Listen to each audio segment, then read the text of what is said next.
For us, the court order is welcome, because indeed we don't want to mandate anybody to be able to get vaccinated. I don't even know why anybody went to court about this mandatory issue, because there is nothing like that. We have not issued any mandatory vaccination order, and we have said it so many times. Nobody will be forced in any manner or form to be vaccinated. That is not what the ministry intends. In fact, we have already communicated that to, I think it is the Kenya Human Rights Organizations or some other organizations, I don't know, anyway, we have told everybody, and I think it should be made very clear to all Kenyans. Nobody is being forced to be vaccinated. Let's start from there. However, you are right not to be vaccinated does not mean that then you become a threat to those who wish to be vaccinated. I think that should be made very clear. So if you don't want to get into an aircraft, I mean today if you want to go to England, you need to be vaccinated. You need to have a COVID negative certificate. Now if you want to go to court to say that British Airways should not be asking you for a COVID certificate, you are free to do so. But you will have a certificate if you want to board British Airways, if you want to board Kenya Airways, if you want to board the railway, you'll have a COVID certificate. But nobody, by all means, feel free not to do it. Nobody is forcing anybody to do it. Except that obviously, as a government, we have a responsibility. And we cannot shy away from the responsibility of urging Kenyans to be vaccinated, because you save your life and you save the life of your loved ones and the life of your friends. So to shy away from that responsibility is being irresponsible as a government. Therefore, just for clarity, Dennis, please tell your friends and all and sundry, nobody is being forced to be vaccinated. The only thing we have said is that if you want to come to a government office, because we have so many people in that government office who we don't want to expose, it's okay, go online, make a telephone call. But if you want to come physically, it's only fair that we protect those. And I'm sure it will be the same even in media houses, where if you want to go in, you need to be vaccinated. Otherwise, you expose everybody else in there. And it is irresponsible enough to expose your own family. When you also want to expose your colleagues and friends, then it just doesn't stand.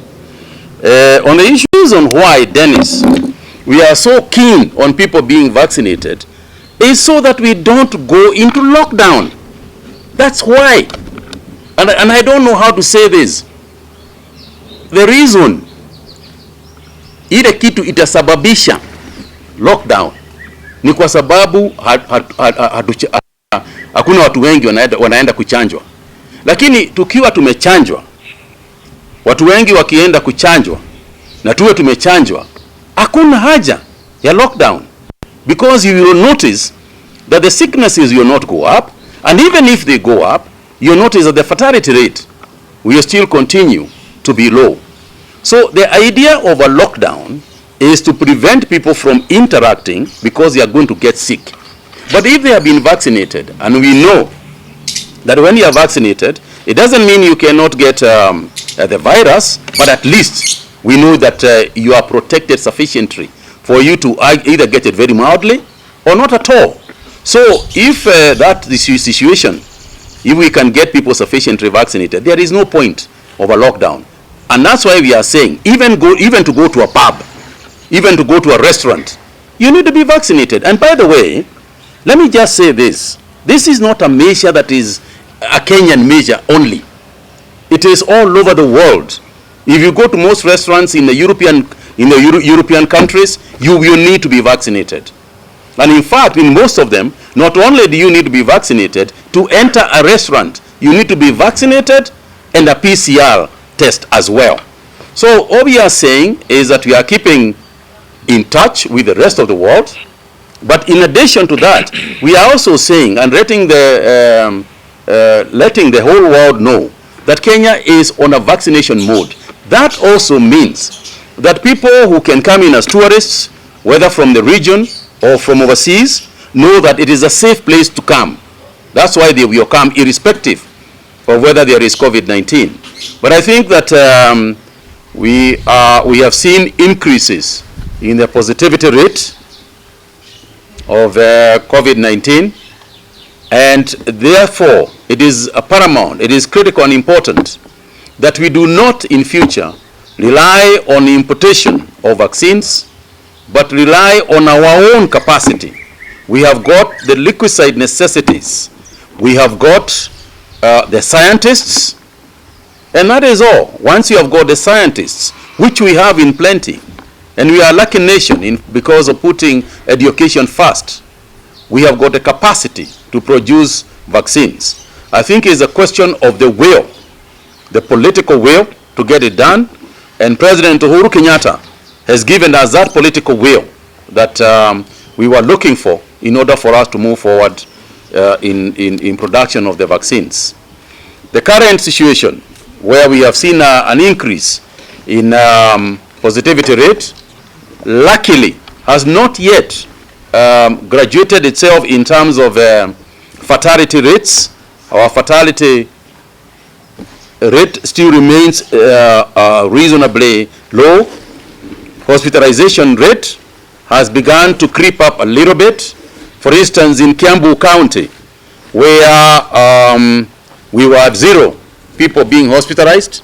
Yesterday we had 15 people hospitalized in Kiambu County, and other counties are also beginning to see an increase in positivity. Now, what we have so far in the people who have been hospitalized is that essentially it's all Delta, the Delta variant.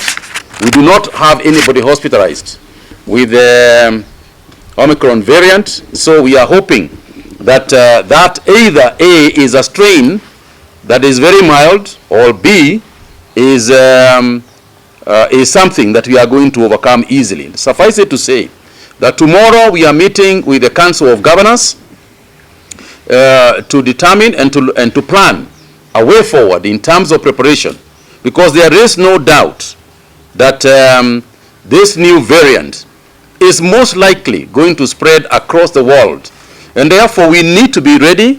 We don't want to start hurrying in the last minute preparations. We know that over the last 18 months or so, we have built sufficient capacity in this country. It is the question of ensuring that we are managing it. But capacity we have. We have oxygen, we have case managers, we have a workforce that is now quite familiar with what we are doing, and we know how to do it. So it's a question of us adhering to, Kenyans adhering to protocols. Of particular importance is the issue regarding vaccination and vaccines.